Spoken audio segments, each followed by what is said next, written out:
লেখিকা প্রতীতি চৌধুরীর ভেবে দেখেছ কি? এই শুনছো, আমার রুমালটা কোথায় বলো তো?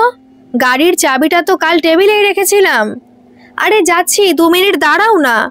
বিমান বিরক্ত মনে বিড়বিড় করল। অফিসে বেরোবার সময় একটা জিনিসও হাতের কাছে পাই না। 1 মিনিটের মধ্যেই অস্থির হয়ে টেবিলের ড্রয়ার টানতে টানতে আবার চেঁচালো বিমান, এই সোমা, আমার দেরি হয়ে যাচ্ছে তো, তোমার 2 মিনিট হলো? আরে তোমারই লাঞ্চ প্যাক করছি, আসছি তো। কিচেন থেকে সাড়া দিল সুষমা। তিলকা দেবী ভাঁজ করা রুমালটা বিমানের হাতে দিয়ে বললেন, দেখ কাল গাড়িতে চাবি দিয়েছিলি কিনা, আজকাল তো আর কাজে তোর মন থাকে না। বিমান বেশ বুঝতে পারল ওর মা কি ইঙ্গিত করতে চাইছেন। রুমালটা পকেটে ভরে বলল, আমি দেখছি তুমি শুধু শুধু কষ্ট করে উঠে এলে কেন? আমি না দিলে কে দিত? তোর বউ, সে তো সকাল থেকে ফোনেই ব্যস্ত। বিমান বেরোবার সময় আর চোখে কিচেনের দিকে দেখল সুষমা টিফিন প্যাক করতে করতেও ফোনে বকছে। অফিস যাওয়ার আগে আর ঝামেলা করতে ভালো লাগলো না। রাগে গড়গড় করতে করতে অফিস বেরিয়ে গেল বিমান। 2 মিনিট পরেই সুষমা লাঞ্চ বক্স হাতে কিচেন থেকে বেরিয়ে এসে বলল, মা, ও বেরিয়ে গেল, টিফিনটা? তিলকা দেবী মুখ ঘুরিয়ে নিয়ে বললেন, আহা, মহারানী টিফিনের অপেক্ষা করে থাকলে তার যেন অফিস চলবে। সুষমা সকাল থেকে 2 ঘন্টা খেটে প্রতিদিনের মতোই বিমানের অফিস যাওয়ার আগে ভাত, ডাল, ফুলকপির সবজি, ভাজা ভুজি তৈরি করে সাজিয়ে দিয়েছে। অন্যদিকে টিফিনের জন্য আলাদা করে আলু পরোটা চাটনি করেছে। এখন বিমানের রাগ করে চলে যাওয়া দেখে মনে হচ্ছে পুরোটাই বিফলে গেল। সন্ধেবেলা বিমান বিছানায় হেলান দিয়ে ফোনে কিছু খুটখাট করছিল। সুষমা ওর শ্বশুর শাশুড়িকে চা জলখাবার দিয়ে এসে বিমানের পাশে বসলো। বিমান ওকে দেখেও নিরুত্তর থাকাতে সুষমাই অভিমানী স্বরে বলল, তুমি সকালে ওইভাবে চলে গেলে, আর 1 মিনিট দাঁড়িয়ে গেলেই তো আমি টিফিনটা। তুমি তো বলেও বেরোলে না। বিমানের মুখ দেখে সুষমা বুঝতে পারল ফোনের খুঁটখাটে যে সুখী জগৎটাতে সে মত্ত ছিল, সেখান থেকে বাস্তবের মাটিতে নামিয়ে দেওয়ায় ও বেশ বিরক্ত। রোজ রোজ তোমাকে আর কি বলবো বলো তো? জানো তো 9:30টার মধ্যে না বেরোলে রাস্তাতেও তো জ্যাম থাকে। গম্ভীরভাবে বিমান বলল। ওর 2 চোখ তখনও ফোনের স্ক্রিনেই আবদ্ধ।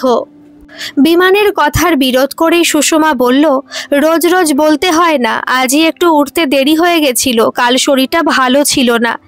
দেরি যখন হয়েই ছিল, ফোনটা তখনই না করলেও পারতে। সকালের চেপে যাবার আগেই ঝেড়ে ফেলল বিমান, ও মা, আমি ফোন করিনি তো, আমাকেই করেছিল, আর তুমি সেই জন্য রাগ করে। এই শোনো, ওরকম কোনো পজিটিভনেস নেই আমার। সকালে অফিস যাওয়ার সময়টা তারা থাকে, সেটাই বলছিলাম, ধারালো স্বরে বলল বিমান। মা ফোন করেছিল। আসলে কি হয়েছে জানো? পাশের বাড়ি বিড়ালটা যখন তখন রান্নাঘরে ঢুকে পড়ছে। তুমি তো দেখেছো আমাদের রান্নামেলার গ্রিলের ডিজাইনটা খুব বড়। মা মনে হয় বিড়ালটা তাড়াতে গিয়ে অন্যমনস্ক হয়ে সিঁড়ির পাশে বাবার নারকেল তেলের কৌটোটা খুলে রেখে চলে গেছিল। মণিপিসি সিঁড়ি মোছার সময় খেয়াল করেনি, তেলের শিশি উল্টে গেছে। মাসি মনে হয় ভয়েই বলেনি। আর হয়েছে কি, বিমান ওকে থামিয়ে দিয়ে বলল, এই চুপ করো, দিনে 25 বার তোমার মাকে ফোন করে বাপের বাড়ির ধারা বিবরণী নিয়ে আমার কানের কাছে টেলিকাস্ট করতে এসো না তো। এমনিতেই মা খুব বিরক্ত, এতবার ওখানে ফোন করার কি আছে? মুখটা ভারী হয়ে গেল সুষমার। সবে 9 মাস হলো বিমানের সাথে বিয়ে হয়েছে, এর মধ্যেই যে ছোট ছোট ব্যাপার নিয়ে এমন খিটিমিটি শুরু হবে ও ভাবেনি। সুষমা সারাদিনই ওর শ্বশুর শাশুড়ি বর সবার মন রেখে চলার চেষ্টা করে, তারপরেও কিছু না কিছু ভুল ত্রুটি হয়েই যায়। দিনে 2 বার মাত্র ফোন করি। তুমি তো জানো বাবা ডায়াবেটিসের পেশেন্ট, এই কিছুদিন শরীরটাও ভালো যাচ্ছে না। তাছাড়া ওরা আমার বাবা মা, ওদের আমি খবর নেব না? তুমি বাইরে গেলে মাকে ফোন করো না? মুখের উপরে তর্ক করেই কথাটা বলল সুষমা। অমনি রাগ দেখিয়ে নিজের ফোনটা বিছানায় ছুঁড়ে উঠে গেল বিমান। ধুর, ভাল লাগে না, সারাদিন খেটে এসে একটু যে শান্তিতে বসবো, জ্বালিয়ে মারবে, চেঁচিয়েই বলল বিমান। আমি তোমাকে বিরক্ত কখন করলাম? আমি তো শুধু বললাম তোমার বাবা মায়ের মতো ওরাও আমার বাবা মা, আমারও কিছু দায়িত্ব আছে। মুখে মুখে তর্ক করো না তো। ওদের কাছে আছো তুমি, ওদের ঘরে খাচ্ছ, যেখানে থাকবে সেখানের মতো হতে হবে না? তুমি এখানে আছো, দায়িত্বটা এখানে তোমার। দেখেছো তো মা কত তাড়াতাড়ি ঘুম থেকে ওঠে। আবারও পাল্টা যুক্তি দিল সুষমা। মা তো খেয়ে দিয়ে 9টার মধ্যেই ঘুমিয়ে যান, আমাকেই তো বাড়ির সব কাজ সারতে হয়। তো কি হয়েছে, রিনাদি নেই এখন, মায়ের শরীর অসুস্থ, তুমি ঘরে আছো, তোমাকে ঘরের কাজ করতে হবে না? বিমানকে আজ সত্যি কেমন অচেনা মনে হচ্ছিল সুষমার। তিলকা দেবীর সাথে ছোটোখাটো ঝামেলা হলেও বিমান এইভাবে ওকে কখনো বলে না। নিজের উপরেই আফসোস হচ্ছিল সুষমার, কেন যে সকালের কথাটা আবার তুলতে গেল। মিনমিনে আওয়াজে সুষমা বলল, অতবার তো বললাম তোমাকে, রিনাদি কাজে আসছে না, যখন অন্য কাউকে দেখো। 1.5 মাস হয়ে গেল, আমার এত কাজ করার অভ্যেস নেই। দেখেছো তো, ও বাড়িতে মণিমাসি আর মা মিলেই সব কাজ। বারবার তোমার বাপের বাড়ির কথা তুলে এনো না তো। ওখানে সবজি, ডিম, মাছ, মাংস সবই সস্তা। কলকাতার রেট জানো, জলটাও দাম দিয়ে কিনতে হয়। গুরুজনরা বলতেন তর্কে তর্ক বাড়ে, তাই সুষমার কথা বাড়ালো না, চুপ করে বসে রইল। কিন্তু বিমানের তখন মাথা গরম, চোখ লাল করে বিমান চেঁচিয়ে বলতে লাগলো, অভ্যেস করে নিতে হয়, অভ্যেস করতে শেখো। এটা তো আর তোমার বাবার রাজত্ব নয় যে মহারানীর মতো 8টার সময় ঘুম থেকে উঠবে, চা রেডি করে তোমার মা ডাকবে। তিলকা দেবী প্রায় এইভাবে কথা বলেন, সুষমা সহ্য করে নেয়, কিন্তু বিমানের এইভাবে বলাটা ওর কিছুতেই সহ্য হলো না। চোখ দুটো ভিজে এলো, কাঁদতে কাঁদতেই বলল, অভ্যেস তো সবই করেছি, ল্যাপটপটা অন করার সময়ই পাই না। বাড়িতে থাকলে তো সারাদিন ওটা নিয়েই কাটতো আমার। মানে এটা তোমার বাড়ি নয় বলছো? সেই জন্যই তো আপন করতেই পারোনি তুমি। এখন বুঝছি মায়ের কেন তোমাকে নিয়ে এত অভিযোগ। সুষমা শুধুই কাঁদতে লাগলো, কিভাবে যে অপরাধী হয়ে গেল বুঝতেই পারলো না। বিয়ে হয়ে আসার প্রথম দিন থেকেও ঘরের প্রতিটা জিনিসকে আপন করে নিজের মতো সাজাতে চেয়েছে।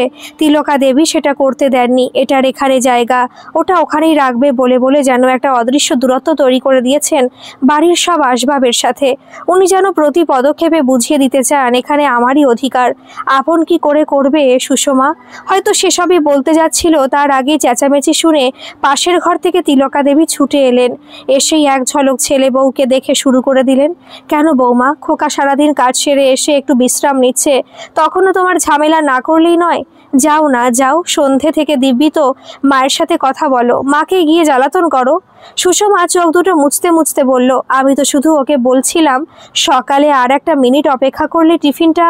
মানে কি চাও তুমি? খোকা তোমার টিফিনের জন্য অফিসে লেট করুক, রাস্তায় তাড়াতাড়ি বাইক চালিয়ে অ্যাক্সিডেন্ট করুক? এক নিঃশ্বাসে বলতে লাগলেন তিলকা দেবী। না মা, এসব কি বলছেন আপনি? চোখের জল সমানে গাল বেয়ে গড়িয়ে পড়ছে সুষমার। সেদিকে বিমানের ভ্রুক্ষেপও নেই। বিমানের বাবা বিশ্বরূপ বিশ্বাস ঝামেলা মেটাতেই বললেন, আহ কি যে করো তোমরা। বৌমা তুমি এখন পাশের রুমে গিয়ে বসো তো, বাবুর রাগ কমলে আসবে তখন। বিমান একবারে ওর দিকে তাকিয়েও দেখলো না। আর সত্যিই তো দেখবে কেন, বিমানের এখানে বাবা আছে, মা আছে, ওর কে আছে? কেন শুধু শুধু অশান্তি করিস সুমি? দেখ, ওদেরকে মানিয়ে নিয়েই তো তোকে থাকতে হবে। তুই কি আর এখন আমাদের কাছে আছিস? ফুপিয়ে ফুপিয়ে কাঁদতে লাগলো সুষমা। ওর কান্না শুনে সোনাকি দেবীর বুকের ভেতরটা ফেটে যাচ্ছে। 2 মেয়ের মধ্যে সুষমাই তো বড়। ওকে কোলে নিয়েই প্রথমবার মাতৃসুখ অনুভব করেছিলেন সোনাকি। সেই মেয়ে অত দূরে বসে কাঁদছে শুনলে ফোনে কি আর স্থির থাকা যায়? ভয়ে ভয়ে একবার জিজ্ঞাসা করলেন সোনাকি দেবী, বিমান তোকে মারধর করেনি তো? সুষমা ওর কান্না থামিয়ে বলল, না মা, তবে খুব বকেছে। আসলে সকালে ওকে টিফিনটা দিতে পারিনি বলেই মনে হয় রেগে গেছিল। আর তারপরে কি করে যে তর্কাতর্কি হয়ে গেল। সোনাকি দেবী দীর্ঘশ্বাস ফেলে বললেন, তুই তর্ক কেন করিস মা? ওটা তো তোর সংসার। নিজের সংসারে কেউ অশান্তি করে? যা হয়েছে সরি বলে মিটিয়ে নে, ওসব মনে রাখতে নেই। সুষমা আর কোনো উত্তর দিল না। বুঝতে পারছিল দোষ যারই হোক, এই বাড়িতে দোষী শুধু ওই হবে, কারণ ওর হয়ে বলার যে কেউ নেই। বিমানও যদি ওকে একটু বুঝতো। এত দূরে থেকে মাকে আর ফোনে কি করে ওর অবস্থাটা বোঝাবে? এই 1.5 মাস ধরে সত্যি ওর খুব ধকল যাচ্ছে। মায়ের ফোনটা রেখে রিনাদিকে একবার কল করলো, সেই নট রিচেবল। আজ যা চেঁচামেচি হয়েছে, তারপরে যদি সুষমা আবার বিমানকে কাজের মাসি রাখতে বলে, তাহলে হয়তো রেগেই বলে ফেলবে, কাজের মাসির বেতনটা তোমার বাবা দেবে। তার চেয়ে ও আরও কয়েকদিন অপেক্ষা করেই দেখুক, যদি রিনাদি কাজে আসে। 3 তলায় ব্যালকনির ঠান্ডা হাওয়াতে সুষমা একা বসে বসে ভাবতে লাগলো পুরনো সব কথা। বিমানের সম্বন্ধটা যখন এসেছিল, প্রথমে একটু আপত্তি করেছিল ওর বাবা, সমরেখ সরকার। সুষমার জন্য ওরা সরকারি চাকুরি করা পাত্রই খুঁজছিলেন। কিন্তু বিমানের ফ্যামিলির সাথে কথা বলার পরে সোনাকি দেবী রাজি হয়ে গেছিলেন। বলেছিলেন নির্ঝঞ্ঝাট ফ্যামিলি, শুধু বাবা মা আর ছেলে, দেওর ননদ, কোনো কিছুর ঝামেলা নেই। সুমি এমনিতেও তেমন কাজকর্ম করতে পারে না, আমাদের মেয়েটা ওখানেই ভালো থাকবে। সুষমার বাবা সমরেখ বাবুও ভেবেছিলেন সরকারি চাকুরি না করলেও বিমানের কাজ, স্যালারি সবই তো ভালো, কলকাতার নিজেদের ফ্ল্যাট। তাছাড়া বিমানের বাবা বিশ্বরূপ বিশ্বাসও তো সরকারি অবসরপ্রাপ্ত কর্মী, সচ্ছল পরিবার, অসুবিধে হবে না। দুই বাড়ির সম্মতিতেই ওদের বিয়ের দিন ঠিক হয়। শুরু হয় প্রাক বিবাহ পর্বের স্বল্প দিনের প্রেমালাপ। একে অপরকে জানতে থাকে তারা। ওদের মেলামেশাতে দুই বাড়ি থেকে আপত্তি ছিল না। রাত্রি জেগে ফোনে কথা বলতো। বিমান মাঝে মধ্যে দেখাও করতে আসতো সুষমার সাথে। কয়েকবার তো বাড়িতে দেখা না করে পার্কে, রেস্টুরেন্টেও দেখা করেছে ওরা। দেখতে দেখতে 6টা মাস কেটে যায়। বাড়ির দেখা দিনক্ষণ অনুসারেই ওদের বিয়ে হয়। সেই সময়ের মিষ্টি অনুভূতির রেশটা যে এখনো মনে লেগে আছে সুষমার। মনে হয় এই তো কয়েকদিন আগের কথা। সুষমার ইচ্ছে করছিল শান্ত হাওয়াতে সেই সময়ের আরও কিছু স্মৃতি চোখ বন্ধ করে রোমন্থন করতে, কিন্তু মোবাইল স্ক্রিনে সময় দেখে বুঝতে পারল রাতের খাবার তৈরির সময় হয়ে গেছে। দেরি হলে নতুন করে কেন আরেকটা অশান্তি বাঁধে, তার চেয়ে তাড়াতাড়ি উঠে পড়ল। বেশ কিছুদিন সব স্বাভাবিকই ছিল। তিলকা দেবীর 2-1টা খোঁটা সহ্য ছাড়া বিমানের সাথে নতুন করে আর অশান্তি হয়নি। অফিস থেকে ফেরার পথে বিমান কি মনে করে একদিন বিরিয়ানি নিয়ে বাড়ি ফিরল। ঘরে ঢোকার মুখেই সুষমাকে প্যাকেটগুলো দিয়ে বলল, সোমা, সকালে শরীর ভালো নেই বলছিলে, আজ রাতের খাবার করতে হবে না, দেখো তোমার প্রিয় জিনিসই এনেছি। মাঝে মাঝে সুষমার জীবনে আসা এই হঠাৎ খুশিগুলোতেই মনে হয় জীবনের যতই পরিশ্রম, ক্লান্তি, অবসাদ আসুক, জীবনটা এখনো অনেক সুন্দর। আর বিমানও ওকে আগের মতোই ভালোবাসে। রাতের খাওয়া দাওয়ার পরে আজ কাজ কমই ছিল। বিমানের মন ভালো আছে দেখে সুষমা আরও একবার প্রসঙ্গটা তুলল। রিনাদি মনে হয় কাজটা ছেড়ে দিয়েছে। পাশের ফ্ল্যাটে বুলটিদের ঘরে যেই মাসি কাজ করে, ওকে কাল থেকে আসতে বলবো। সুষমার দিকে চেয়ে হালকা হেসে বিমান বলল, সেদিন ওইভাবে বলেছিলাম বলে খুব রাগ করেছিলে বলো? সুষমা আয়নার সামনে বসে চুলটা জড়াতে জড়াতে দুদিকে ঘাড় নেড়ে বলল, রাগ করিনি, তবে রিনাদি না এলে সত্যি খুব অসুবিধা হচ্ছে। ঠিক আছে, তুমি কথা বলে দেখো, একই রেটে কাজ করলে সমস্যা তো কিছু নেই, মাকে বলবে সব কাজ বুঝিয়ে দেবে। এরকম কথাতেই তো অবাক লাগে সুষমার। ঘরের সব কাজ তো ওই করে, তাই কাজের মাসিকে মায়ের কাজ বোঝানোর কি আছে, ওই তো পারবে বলে দিতে। অবশ্য এই নিয়ে কথা বাড়ালো না, ইতস্তত করে এবার নিজের কথাটা শুরু করলো।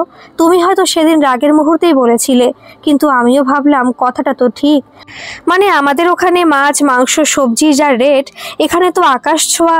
অন্যমনস্কভাবেই সায় দিল বিমান। সুষমা আবার বলল, আমি ভাবছিলাম যদি আমিও ছোটখাটো কিছু একটা কাজ করতাম, সংসারে হেল্প হতো। হা করে সুষমার দিকে অবাক হয়ে তাকিয়ে বিমান বলল, তুমি আবার কি কাজ করবে?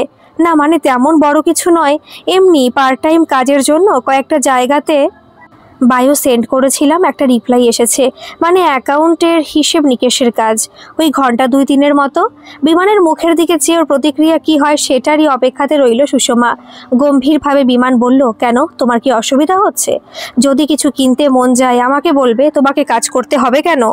বাড়িতে সারাদিন সময় কাটাতেও খুব অস্বস্তি লাগে, মানে একা একা কেমনই একটা বোর ফিল হয়। ঢোক গিলে বলল সুষমা। বিমান পুরো ব্যাপারটা নাকচ করে দিয়ে বলল, তাতে কি হয়েছে?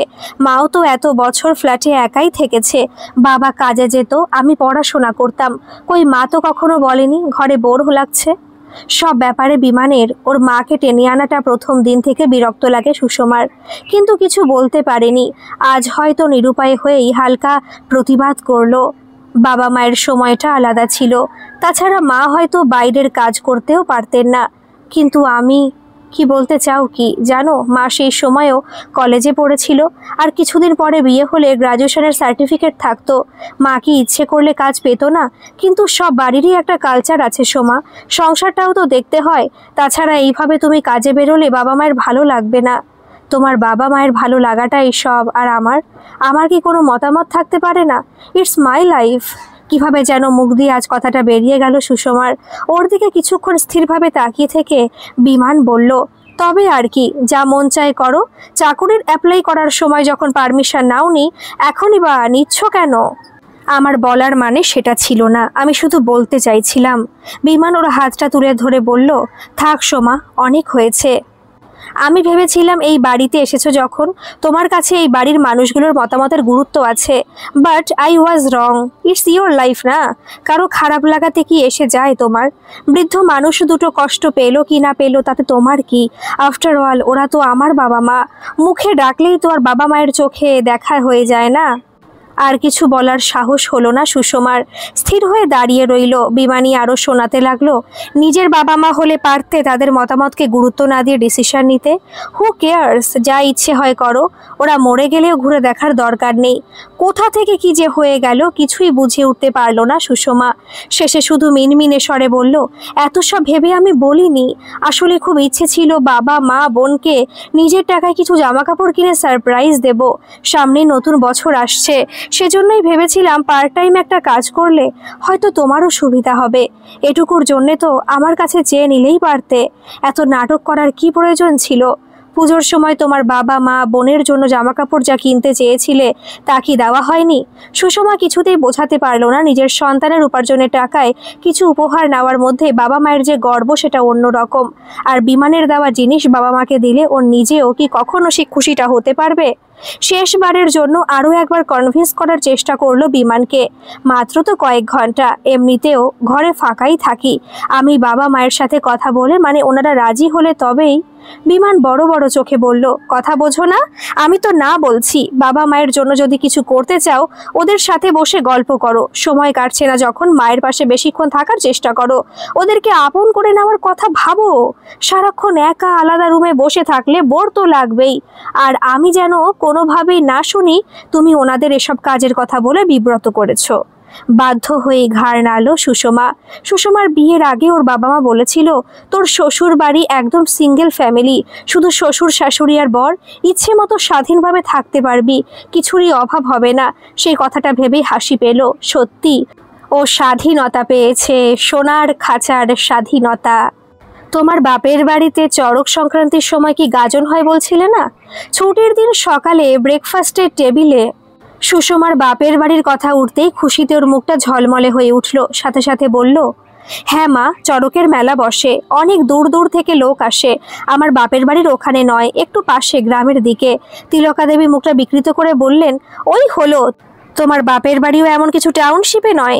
সুষমা বেশিরভাগ কথাই চুপচাপ সহ্য করে নেয়, সহজে তর্কে যায় না। আজকেও তাই করলো। হালকা হেসে বলল, বাবা তো আপনাদের সবাইকে যেতে বলেছে, এবার তো বিয়ের পর আমার প্রথম চড়কের মেলা হবে। গম্ভীরভাবে তিলকা দেবী বললেন, কিন্তু তখন তো তুমি যেতে পারবে না সোমা, আমার দিদির মেয়ে জামাইরা এখানে আসবেন কিছুদিন, ওরা তো তোমার বিয়ের সময় আসতে পারেনি। আসলে জামাই খুব বড় ইঞ্জিনিয়ার, দিল্লিতে থাকে, যখন তখন তোমার চাইলেই ছুটি পাওয়া যায় না। ওই 12ই এপ্রিল থেকে সে ছুটি নিয়েছে, একটা সপ্তাহ কলকাতাতে থাকবে, ছেলেমেয়েগুলো কলকাতা দেখবে, ঘুরবে, এসবই আর কি। সুষমার খাওয়া বন্ধ হয়ে গেল। কাপা গলায় বলল, কিন্তু মা, আমি তো আপনাকে আগের থেকেই বলে রেখেছিলাম। মাও খুব আশা করে আছে, 5 মাস হয়ে গেল আমি ঘরে যাইনি। তাতে কি, ওরাও তো 1 মাস আগে জানিয়ে দিল। আর এত ঘন ঘন বাপের ঘর যেতেই বা হবে কেন? বিমান মায়ের কথার উপরে কোনো সারা শব্দ করলো না দেখে সুষমা অস্থির হয়ে উঠল। বিমানকে অনুরোধের স্বরে বলল, মাকে বলো না, তুমিও তো বলেছিলে যাবে বলে। বাবার শরীর খারাপ, কতদিন দেখিনি আমি। তিলকা ছেলের দিকে চেয়ে বড় বড় করে চোখ পাকালো। বিমান হয়তো কিছু বলতে চেয়েও মা আর বউয়ের মাঝে পড়ে বলতে পারল না। অবশেষে বিশ্বনাথ বিশ্বাস সবার চোখ মুখ দেখে ব্যাপারটা ঠান্ডা করতেই বললেন, এ বাবু, তোর কাল অফ ডে না? তুই এক কাজ কর, আর 2 দিন অফিসে ছুটি নিয়ে এখনই একবার বৌমার বাপের বাড়ি থেকে ঘুরে চলে আয়। বিমান তোতলিয়ে বলল, বাবা এখন? হ্যাঁ এখন। তারপরে তোর দিদি জামাইবাবুরা ঘুরে গেলে, মানে ওই চড়কের মেলা টেলা শেষ হলে তখন না হয় আরেকবার সময় নিয়ে ঘুরে আসবি বৌমার বাপের বাড়ি থেকে। বিমান ঘাড় নাড়লেও মুখ ভারী করে বসে রইল তিলকা।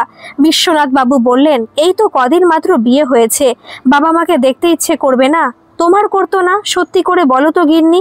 তিলকা এবার আর আপত্তি করতে পারলেন না। বিশ্বনাথ বাবুর কথাতে সায় দিয়ে বললেন, যা তবে, এখনই 2 দিন ঘুরে আয়। অস্থিরভাবে খোলা বারান্দাতে পায়চারি করছে বিমান, আর ফোন ধরে চেঁচিয়ে যাচ্ছে, আরে এখানে এসো তো, আমি পুরো ফেঁসে গেছি। এমন হবে কি করে জানবো বলো তো? বাস ট্রেন কিচ্ছু চলছে না, গাড়ি ভাড়া করেও যে যাব সেই উপায় নেই, স্পেশাল পারমিট লাগবে। কি যে করব, এতদিন ভীষণ বিশ্রী হয়ে গেল। আরে হ্যাঁ রে, আর 2 দিন পরে হলেই দিব্যি ঘরে চলে যেতাম। এটা বুঝি ঘর নয় জাম্বু, আমাদের ভালো লাগছে না। বিমান ফোনটা রেখেই দেখলো পিছনে দাঁড়িয়ে খিলখিল করে হাসছে সুষমার বোন রেশমা। গলাটা ঝেড়ে বিমান বলল, তা কেন হবে, আমি তো এমনি বলছিলাম, মানে ঘরেই তো কাজের সব ফাইল ল্যাপটপ পড়ে আছে তাই। তাতে কি, তুমি আমার ল্যাপটপটা ইউজ করো।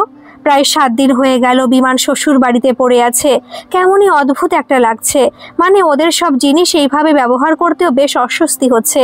পিছন থেকে সুষমা ওদের দেখতে পেয়ে বলল, কি রে রমা, জাম্বুকে আবার বিরক্ত করছিস? বিরক্ত কেন হবে, আমি তো শুধু বললাম জাম্বু চাইলে আমার ল্যাপি থেকেও অফিসের কাজ করতে পারে। তুই না দিদি এত পজিটিভ। তবে রে, রেশমাকে মারতে যাওয়ার আগেও ছুটে পালালো। সুষমা হালকা হেসে বলল, হ্যাঁ তোমার দরকার পড়লে তুমি নিতে পারো, এমনিতে ওর এখন পড়াশোনা তো নেই, সারাদিন ল্যাপি নিয়ে বসে মুভি তো দেখে। ইতস্তত করে বিমান বলল, ইয়ে মানে রবার ল্যাপটপে আমি কিভাবে? কেন, ও তো নিজেই দিতে চাইছে, তুমি এত হেজিটেট করছো কেন? আপন কি কিছু আগের থেকে থাকে? আপন তো করে নিতে হয়, তুমিই বলেছিলে না? ঢোক গিলল বিমান। সুযোগ পেয়ে আজ সুষমা হালকা হেসে মিষ্টি করেই বলল, আর সেই আপন করে নেওয়ার তাগিদটা কিন্তু 2 তরফেই দরকার। আমার বোন যেমন তোমার দিকে ল্যাপটপটা এগিয়ে দিল, মা কিন্তু সেইভাবে কোনোদিনই তার সংসারের চাবিকাঠিটা এগিয়ে দেননি। উল্টে ঘরের একটা কিছু এদিক ওদিক হলে সব সময় জানিয়ে দিতেন কোনটা কোথায় থাকবে। কোনো অধিকার নেই জেনেও আমি আপন করার চেষ্টা করেছি আর করব। চলো, মা খেতে দিয়েছে, ডাকছে তোমাকে। সুষমা সিঁড়ি দিয়ে নেমে গেলেও ক্যাবলার মতো ফোন হাতে বারান্দায় বেশ কিছুক্ষণ দাঁড়িয়ে রইল বিমান। তুমি নারকেল ছাড়াতে পারো জাম্বু? চলো না, আজ একটু পায়েস করছি, নারকেলটা ছাড়িয়ে দেবে। বিমান ঢোক গিলে বলল, নারকেল আমি দোকানে ছাড়িয়ে দেয়নি। সুষমা পাশে বসে বিমানের অবস্থা দেখে মিটিমিটি হাসছিল। রেশমা আবার বলল, ঘরের নারকেল তো বাবাই ছাড়িয়ে দেয়, কিন্তু সেদিন সিঁড়িতে পড়ে গিয়ে বাবার হাতে এত জোরে লেগেছে, তাই তোমাকে বলছি। অবাক হয়ে বিমান রেশমাকেই ঘুরে জিজ্ঞাসা করলো, বাবা কবে সিঁড়ি থেকে পড়ে গেলেন? কই আমি তো কিছু জানি না, এই বয়সে মানে বিপদ হয়ে যাবে তো। আরে তোমার এখানে আসার আগে সিঁড়িতে তেল উল্টে গেছিল, মানে মণিমাসি ফেলেছিল মনে হয়।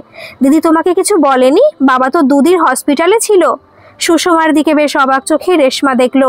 সুষমা আর চোখে বিমানের দিকে চেয়ে বলল, বলতে গেছিলাম, কিন্তু তোর জাম্বু আবার টেলিকাস্ট পছন্দ করে না।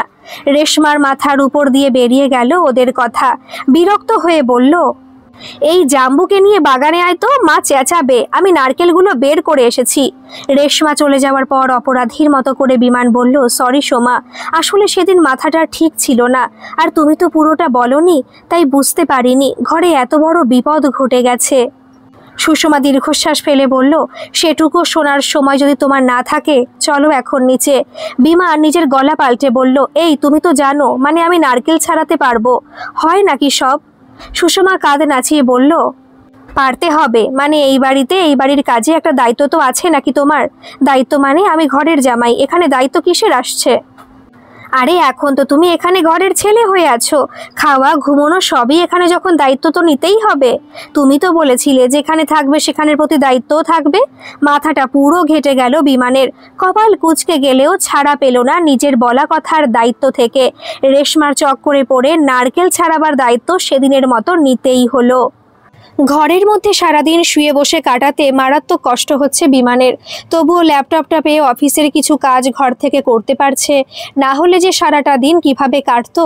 তবে নিজেদের রুম থেকে খাওয়ার সময় ছাড়া বিশেষ বেরোয় না। আবার রেশমা কোন দায়িত্ব কাঁধের উপর ঝুলিয়ে দেয়। বইয়ের আলমারি থেকে পুরনো বই, খাতা, ছবির অ্যালবাম বের করে মেঝেতে বসেই কানে ইয়ারফোন গুঁজে গুনগুন করছিল সুষমা। বিমানের ওকে দেখে মনে হচ্ছিল ওর মধ্যে একটুও কষ্ট নেই, আগের থেকে বেশি আনন্দে আছে। কবে যে লকডাউন শেষ হবে, বেঁচে যাব। রাগে বিড়বিড় করলো বিমান। সুষমা হালকা শুনতে পেয়ে বলল, কিছু বললে আমাকে? তোমাকে আর কি বলবো, দিব্যি তো ফুর্তিতে আছো, খাচ্ছ আর উড়ে নেচে বেড়াচ্ছ। তোমাকে কি না খাইয়ে রাখা হয়েছে? তুমিও ভালো থাকো না। ভালো কি করে থাকবো বলো তো, সারাদিন একঘেয়ে ঘরের মধ্যে বোর লাগে না? জাস্ট হাঁপিয়ে উঠছি। সুষমা কানের ইয়ারফোনটা খুলে রেখে বলল, রিয়েলি তুমি বোর হচ্ছ? তা তো হওয়ারই কথা, সারাদিন একলা আলাদা ঘরে বসে থাকলে বোর তো লাগবেই। আমি বলি কি, বাবা মায়ের সাথে একটু গল্প করো, পাশে পাশে থাকো।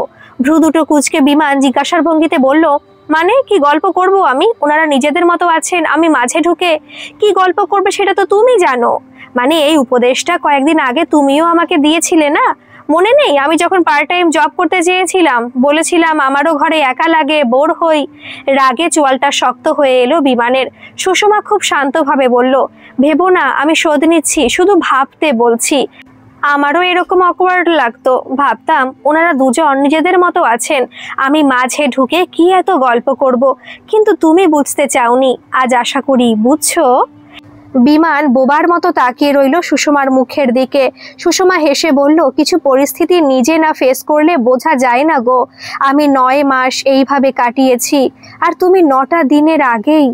নিচের তলায় রান্না মেলা থেকে তখনই কানে এলো সোনাকি দেবীর গলা, সুমি, এই সুমি, একবার আসবি তো। সুষমা উঠে চলে গেল। এই যে জাম্বু, বাজারের ফর্দ, আর এটা দোকানের। 15 দিন ধরে ডাল ভাত ডিম ভাজা খেয়ে পেটে পলি পড়ে গেল।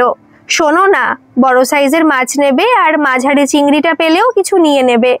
চাল, ডাল, তেল, নুন, চিনি, সোয়াবিন, জিরে, মৌরি করে দুটো লম্বা লম্বা ফর্দে 40টা করে আইটেম দেখেই মাথাটা জাস্ট সাই করে ঘুরে গেল বিমানের। তখনও অবশ্য রেশমার ফরমাইশ শেষ হয়নি, ও বলেই চলেছে, আর শোনো, বাজারের মোড়ে যে বড় দোকানটা আছে দেখবে লেখা আছে সুরভি গ্রসারি স্টোর্স, ওখান থেকে দোকানের জিনিস কিনবে। শোনো না, ফুচকার পাঁপড়টা লিখতে ভুলে গেছি, ওটা একটু লিখে নিও তো। আর ফেরার সময় বিপিনদার দোকান থেকে টক দই নিয়ে আসবে। মিষ্টির দোকানগুলো খোলার পারমিশন দিয়েছে, শুনেছো তো? বিপিনদা মানে? বিড়বিড় করে জিজ্ঞাসা করলো বিমান। আরে কি যেন নাম দোকানটার? হ্যাঁ, কমলিকা সুইটস, ওখান থেকে টক দই নিও। গো বেচারা মুখ করে বিমান একবার বলল, মানে আমাকে যেতে হবে? তোমার কে যাবে? জানো তো বাবা ডায়াবেটিসের পেশেন্ট, তারপর 60-এর উপর বয়স, মানে একদম হাই ডেঞ্জার জোন। করোনার সতর্কতাতে শোনোনি? আর তুমি থাকতে আমরা মেয়েরা বাজারে গেলে কি ভালো দেখায়? বিমান মনে মনে ভাবছিল কিভাবে রেহাই পাওয়া যায়। অনেক কষ্টে বুদ্ধি খাটিয়ে বলল, কিন্তু এখানের মানুষ তো আমাকে চেনে না, যদি বাইরের ভেবে মারধর করে। তুমি না বড্ড ভীতু জাম্বু। এই নাও মাস্ক, এটা পরলে কেউ আর তোমাকে চিনতে পারবে না। আর এই আমার স্কুটির চাবি। শোনো, দোকানের সামনে যে গোল গোল দাগ টেনে দিয়েছে, তুমি ওর মধ্যেই লাইন দিয়ে জিনিস কিনবে। কালই আমি দেখছিলাম ফেসবুকে, নিয়ম ভাঙলেই পুলিশেও হাড়গোড় ভাঙবে, না হলে ঠিকই সশরীরেই ফিরে আসবে। যেমন দুমদাম করে লাফাতে লাফাতে রেশমা এসেছিল, তেমনই ও চলে গেল। মানে কি সব বলে গেল ওকে মেয়েটা। ওর সশরীরে ফিরে আসার গ্যারান্টি নেই জেনে ওকে রিস্ক জোনে পাঠানো হচ্ছে। ফর্দটা হাতে ধরে খুব কান্না পাচ্ছিল বিমানের। নিজের কপালেই ঘুষি মারতে ইচ্ছে করছিল। দিব্যি ওর নিজের বাড়িতে থাকতো, তা না, ওর নিজেরই বাবা মা বাস দিতে এখানে পাঠিয়ে দিল। সুষমাকে ঘরের সামনের বারান্দাতে দেখতে পেয়ে বুকে বল পেল বিমান। যতই হোক বাঙালি মেয়ে, শাখা সিঁদুরের একটা ব্যাপার তো আছে নাকি। বেশ আত্মবিশ্বাসী স্বরে ডাকলো, এই সোমা, দেখো না তোমার বোন কি ফর্দ ধরিয়ে দিয়ে গেল। তুমি তো জানো আমি কখনো সুস্থ পরিস্থিতিতেই হাট বাজার করিনি, আর আজ এই অসুস্থতার মধ্যে। তাতে কি, অভ্যেস করে নিতে হয়, অভ্যেস করতে শেখো, এটাই বলেছিলে না? মানে? আরে তোমার মেমোরি তো দেখছি খুব উইক। রিনাদি যখন 1.5 মাস ঘরে ছিল না, আমি তোমাকে বলেছিলাম আমার এত কাজ করার অভ্যেস নেই, তখন তুমিও তো ঠিক এটাই বলেছিলে। এগুলো কিন্তু ভীষণ খারাপ হচ্ছে সোমা। আমি জানি তুমি প্ল্যান করে রমাকে দিয়ে। একদমই না, আসলে বাবা মা তোমার উপরে একটু এক্সপেক্ট করে। এখন তুমি যদি মনে করো বৃদ্ধ মানুষ দুটোর ভালো লাগাতে তোমার কি এসে যায়, ওরা তো আর তোমার বাবা মা নয়, মুখে বাবা মা ডাকলেই তো আর কেউ হয়ে যায় না। তাহলে দাও ফর্দটা, আমিই যাচ্ছি। বিমান বেশ বুঝতে পারলো ওর প্রতিটা কথা আজ বুমেরাং হয়ে ওর কাছেই ফিরে আসছে। সুষমা হাতটা বাড়ালেও ফর্দটা দিল না, পরিবর্তে নরম স্বরে বলল, আসলে তুমি যেমন ভাবছো সেরকম নয়। মানে আমি তো বাড়িতে কখনো এসব করিনি, বাবাই সব করতো, তাই আর কি। আমিও বাপের বাড়িতে কিছু করতাম না, সবকিছু মণিমাসি আর মা মিলেই করতো, দেখছো তো। তবুও শ্বশুর বাড়ি গিয়ে অত কাজ একাই করি। এটাও তোমার শ্বশুর বাড়ি, বাপের বাড়ি নয়।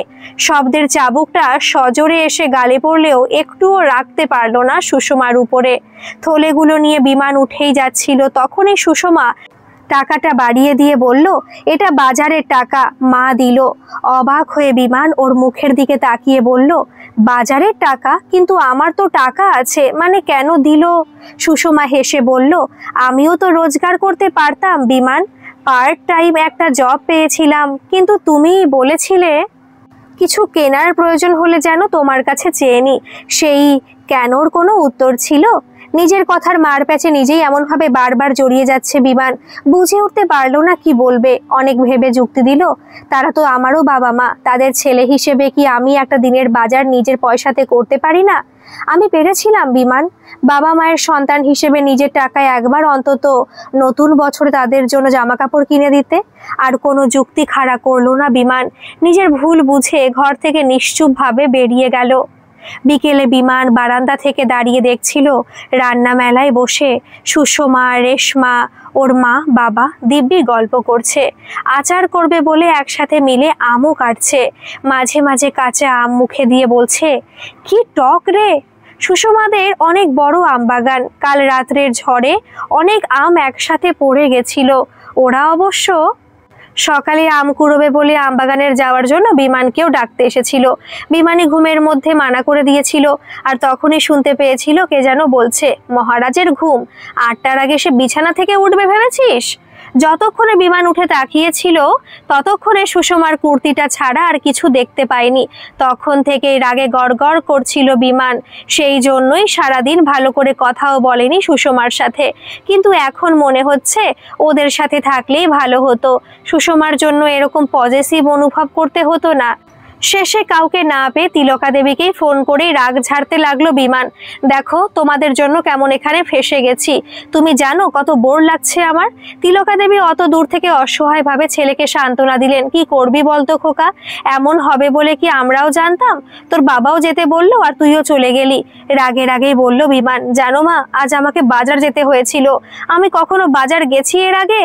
আর তোর শ্বশুর, জানো তো ওনার শরীর অসুস্থ, খবরে দেখাচ্ছে না, ডাক্তাররা বলছেন ডায়াবেটিসের পেশেন্টদের ভয়টা বেশি। তিলকা দেবী দীর্ঘশ্বাস ফেলে বললেন, দেখ এখন ওদের ঘরে আছিস যখন, ওদের মতো করে একটু মানিয়ে নিয়ে কি করবি বল। তোর শ্বশুরও তো একা মানুষ, তুই না গেলে হয়তো সোমাবার আমাকেই যেতে হতো। বিমান বারান্দা থেকে ওদের হাসি মুখগুলো দেখতে দেখতে ভাবছিল, ঠিক এভাবেই ও অফিস থেকে ফেরার পর বাবা আর মায়ের সাথে সন্ধ্যের জলখাবারে বসতো, আর অন্যদিকে সুষমা একাই সব কাজ করত। ওরা গল্প করত, টিভি দেখতো, আর সুষমা হয়তো ওদেরকে এইভাবে দূর থেকে দেখে মন খারাপ করতো। ঠিকই তো, ও নিজেই পরিস্থিতিতে না পড়লে কি অনুভব করতে পারতো? কি রে খোকা, কিছু বলছিস না? হালকা হেসে বিমান বলল, মা একটা কথা বলবো, রাখবে? বল না, কি কথা? তুমি সোমাকে আর ওইভাবে মহারানী বলো না, গায়ে খুব লাগে গো। কেন খোকা, তুই এইভাবে কেন বলছিস? ওখানে তোকে কেউ কিছু বলেছে? না মা, এমনি বললাম। তিলকা দেবী অত দূর থেকে ছেলের মঙ্গল কামনা করে বললেন, যতদিন না লকডাউন শেষ হচ্ছে ওখানেই মানিয়ে গুছিয়ে নিয়ে থাক বাবা, বেশি মাথা গরম করিস না, হাজার হোক শ্বশুর ঘর তো, শুধু শুধু বদনাম হবে। ফোনটা রেখে পিছন ঘুরতে সুষমাকে দেখে ভূত দেখার মতো চমকে উঠল বিমান, ভ্রু দুটো জোড়া করে বলল, তুমি আড়ি পেতে কথা শুনছিলে? সুষমাও কোমর বেঁধে তর্ক করে বলল, কথা শোনার কি আছে, তোমাদের মা ছেলের তো সারাদিনে 25 বার কথা হয়, অত ধারা বিবরণী শোনার ধৈর্য আমার নেই। বিমানের এবার খুব রাগ হচ্ছিল, মনে মনে ভাবছিল, এভাবে সব সময় ওর কথা ওকে শোনাবার কোনো মানে হয়? ওর তো যথেষ্ট শিক্ষা হয়েছে নাকি? গোমরা মুখে বিমান বলল, তো আর কি করব আমি, তোমার মতো আমাকে তো আর 10 নামে ডাকার লোক নেই, সুমি সুমু কত আদর। বিয়ের আগে বলেছিল ভালো নাম সুষমা, ডাক নাম সোমা, এগুলো তবে কি নাম কে জানে। বিমানকে মুখ ভেঙচিয়ে ওর মতো করে সুষমা বলল, ইস, আমি তো আবার বিয়ের আগে শুনেছিলাম ছেলের একটাই নাম, শ্বশুরবাড়ি গিয়ে শুনি কেউ বলছেন বাবু, কেউ খোকা। এই দেখো, আমার বাবা বাবু বলে আর মা খোকা, ওই নিয়ে তুমি কিছু বলবে না। সুষমাও লড়াই জারি রেখে বলল, আমারও বাবা সুমু বলে, মা সুমি, তোমার কোনো প্রবলেম আছে? এবার বিমান বুঝতে পারছে কেউ কখনো ঠিকই বলেছিল। অন্যের দিকে একটা আঙুল তুললে 3টে আঙুল নিজের দিকেই ঘুরে থাকে। ঝগড়া বন্ধ করে গলার স্বর নরম করে বলল, দেখো, মাকে আমি দিনে 2বার মাত্র ফোন করি, আর সেরকম করে কোনো অভিযোগও করিনি। ওনারা তো আমার বাবা মা, এই ভয়ঙ্কর পরিস্থিতিতে আমি ওনাদের খবর রাখবো না বলো? মিটিমিটি হাসলো সুষমা, তুমি ঘরে 2বার ফোন করলেও কিন্তু আমার মা বলে জামাই সারাদিন কানে ফোন নিয়ে ঘুরছে, মাকে ছেড়ে একদম বুঝি থাকতে পারে না। গাল দুটো ওলের মতো ফুলে গেল বিমানের। সুষমাই আবার হাসতে হাসতে জিজ্ঞাসা করলো, তা মাতা রানী কি উপদেশ দিলেন? কি আর বললেন, মানিয়ে গুছিয়ে নিয়ে থাকতে, হাজার হোক শ্বশুর বাড়ি তো। আমাকেও মা সেটাই বলতেন। হা করে সুষমার মুখের দিকে তাকিয়ে বিষয়টা বোঝার চেষ্টা করছিল বিমান। সত্যি এই লকডাউনের পরিস্থিতিতে ঘর জামাই না হলেও হয়তো বুঝতোই না কি কি সহ্য করতে হয় প্রতি মুহূর্তে একজন গৃহবধূকে। সুষমার এতদিনের প্রতিটা বক্তব্য আজ ওর কাছে খুব স্পষ্ট। সুষমা ওর কাছ থেকে চলে যাওয়ার আগে হঠাৎ পিছন ঘুরে বলল, থ্যাঙ্কস কি জন্য? অবাক হয়ে জানতে চাইল বিমান। মাতা রানীর কাছে মহারানী বলার বিরোধিতা করার জন্য। অল্প হাসল বিমান। প্রায় 6 মাস পর আজ পৃথিবীর পরিস্থিতি স্বাভাবিক, করোনা মুক্ত হয়েছে দেশ। লকডাউনের পরে সুষমা ফিরে গেছে ওর শ্বশুর বাড়ি। বেশ কিছুদিন হলো বিমান ওর অফিসে যাওয়া আসা করছে। আজ সকালে হঠাৎ করে বিমান আদেশের সুরে সুষমাকে বলল, সোমা আজ তুমিও আমার সাথে বেরোবে, রেডি হয়ে নেবে। সুষমার সাথে তিলকা দেবীও অবাক হয়ে জিজ্ঞাসা করলেন, সোমা কোথায় বেরোবে রে খোকা? ভয়মুক্ত হয়ে এই প্রথমবার মায়ের কাছে স্পষ্ট স্বরে উচ্চারণ করলো বিমান, আমার কোম্পানিতে সোমার জবের জন্য অ্যাপ্লাই করেছিলাম, আর আজ থেকে ও আমার অফিসে জয়েন করছে। আজকে ওঠা তিলকা দেবী বললেন, সোমা কাজ করবে? বিশ্বরূপ বিশ্বাসও কিছুটা অবিশ্বাসের চোখে ছেলের মুখের দিকে তাকিয়ে আছেন। বিমান বলল, হ্যাঁ মা, সোমা তো এমকম করেছে। কোম্পানির অ্যাকাউন্ট দেখার জন্য একজন স্টাফ লাগতো, তো আমি আগে ওর বায়োটা সাবমিট করে দিয়েছিলাম। সুষমা ইতস্তত করে বলল, কিন্তু বিমান আমি মায়ের সামনে দৃঢ় স্বরে বিমান বলল, হ্যাঁ সোমা, আজ থেকে 2টো টিফিন প্যাক করবে তুমি, আর টেবিলে সবার খাবার একসাথে সাজাবো আমরা। তোমার বাড়িতে থেকে ওই দম বন্ধ জীবনে আমি অনেক কিছু সত্যি যে উপলব্ধি করেছি। তিলকা দেবী বিরোধিতা করে বললেন, সে কি করে হয়? সোমা সংসার না করে চাকুরি করবে, কিন্তু কেন? তিলকা দেবীর চোখে চোখ রেখে বিমান উত্তর দিল, কারণ আমি চাই বলে। নিজের অভিজ্ঞতা মিথ্যে বলে না, অনেক কিছু জানতে জীবনে বাকি যে রয়ে গেছিল। একরাশ খুশির আলো চোখে মেখে নতুন একটা ভবিষ্যতের কল্পনায় সুষমা মনে মনে বলল, থ্যাংক ইউ বিমান। গল্পটি কেমন লাগলো অবশ্যই কমেন্ট করে জানাবেন, আর ভালো লাগলে একটা সাবস্ক্রাইব করে আমার পাশে থাকবেন। ধন্যবাদ।